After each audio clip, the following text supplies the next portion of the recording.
What's up, y'all? Y'all know who it is. You know what it is. Your boy JP here, hoping to make your install life a whole lot easier. And today we're going to go ahead and get started on the amp rack for the 2002 Chevy Corvette C5. Now, what I like about these Rockford amps is they come with these little certification test sheets. Back in the day, we used to call these birth sheets. That's just a little street term we used to use. But so this is a 750 watt amplifier. But as you can see right here, total watts RMS at 1 ohm, 901 watts. So at 4 ohms, this is going to output 319 to our single 4 ohm P1, which is going to be perfect. And our 4-channel amp that does 500 watts does 583 watts RMS. One of the main reasons why I do like Rockford amps is that they give you this information. Now with these amps, they give you both high level and low level inputs as far as receiving signal for the amps, but we are going to be using the traditional RCA. We have a V12 RCA, same thing that we did on the Jeep build. And I really like these RCAs, twisted pairs, braided sleeving, so it stays protected so you don't have to do it yourself. Really, really nice RCA. So what I'm thinking with this is that we're gonna do RCAs from the sub coming this way, going along, disappearing that, going up under the board. We'll probably do speaker wires and sub wires going this way, disappearing that, going up under the board. When it gets to about right here, we'll do power coming out, going that way into our T-Spec distribution box. And before we actually mount the box and I get a feel for how much wire is going to come down this way, we're going to cut this thing off because we do not need this much space. I've already mounted the amps down to the board, so we're going to plug this in. We're going to go down here, and I really want to get this kind of close to the amps as possible, because we have a lot of wires. There's going to be a whole lot of traffic real close to the amps. I used to spread these wires out when I made these amp boards, but I kind of like it when it's compact. Not so compact to where they're just right on top of each other, but you know what I'm saying, like in close proximity. Let's do the remote wire from this sub amp, since it's going that way as well. I'm gonna put a ferrule on it. We're gonna crimp that bad boy. All right. What we're also going to do is we're gonna use these labels right here. This is gonna come inside the vehicle ferrule wiring cleanup kit. You're gonna get 16 to 18 gauge speaker wire ferrules. You get 8 gauge, 4 gauge, 0 gauge ferrules. You also get these labels on the heat shrinks, and it's a whole lot inside that kit. Now, I do sell these individually as well. They'll all be up on the website, and I will link those for you.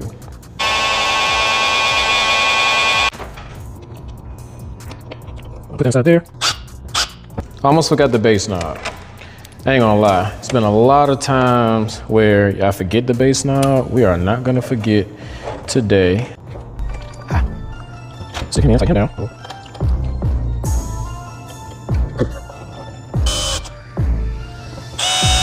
We got the remote coming down, bass knob coming down, sub RCA coming down.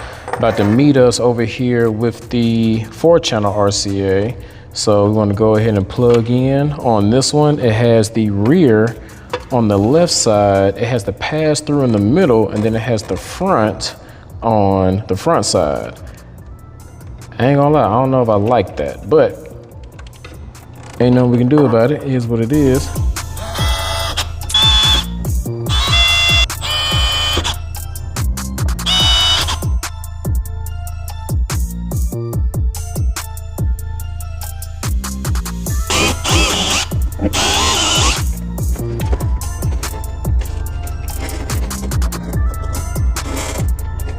I got no truth.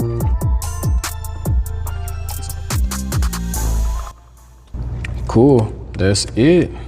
That's what I like to call the little disappearing that. So this will go up under the rug and it'll just do what it needs to do. But we are nice, everything's nice and neat when you actually look at it on the board. All right, so let's get to these speaker wires next. I think instead of starting on this side with the 4-channel amp, we want to go ahead and start right here because I want to know how close I can get to this remote wire. So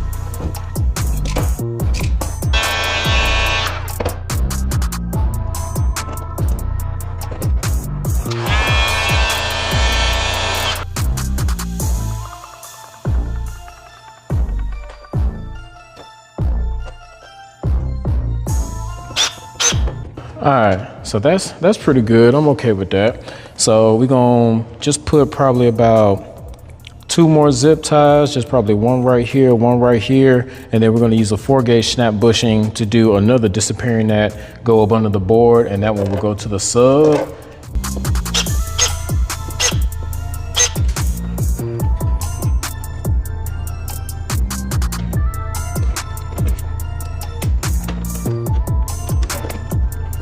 So that's what we're looking like for the sub. It's coming down, it's going through there. So now we want to do the exact same thing for the 4 channel, both the rear and the fronts. And I'm gonna go ahead, so this video ain't like stupid long, I'm gonna go ahead and just knock that part out. All right, y'all, we are getting close and it is looking nice, exactly how I wanted to look. Man, that looks good. Of course, RCA is going up the top. Labels on all of that. All right, now what we want to do is take our power and ground. We want to dress them up. Probably going to measure them first because I need these to kind of come out here and go this way, and they'll probably meet up, stack right here, go this way, and go to our VPN-B2. I think this is what this is. This is a dual power and ground distribution block. So you have one little bus bar area right here that the power goes in. It can take 0 to 4 gauge on this side, and then we have 2 fuse distros right here for the 2 amps, and then we have one 0 to 4 gauge that comes in right here on the middle for the ground, and then we have 2 4 to 8 that comes out, 2 4 to 8 that comes out on these, but both of these take 4 gauge. So I'll probably mount it right here just to give the board a little bit of an area for the come in, or I might just leave it right there. I don't know just yet.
And just a question, do y'all like seeing me dress stuff up?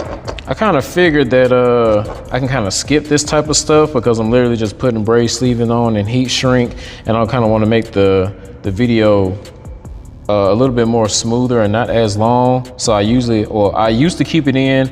I'm about to keep it out. I'm about to take it out, but if y'all want to see it, let me know.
in. Look at that. I ain't gonna lie, I really like how this came out.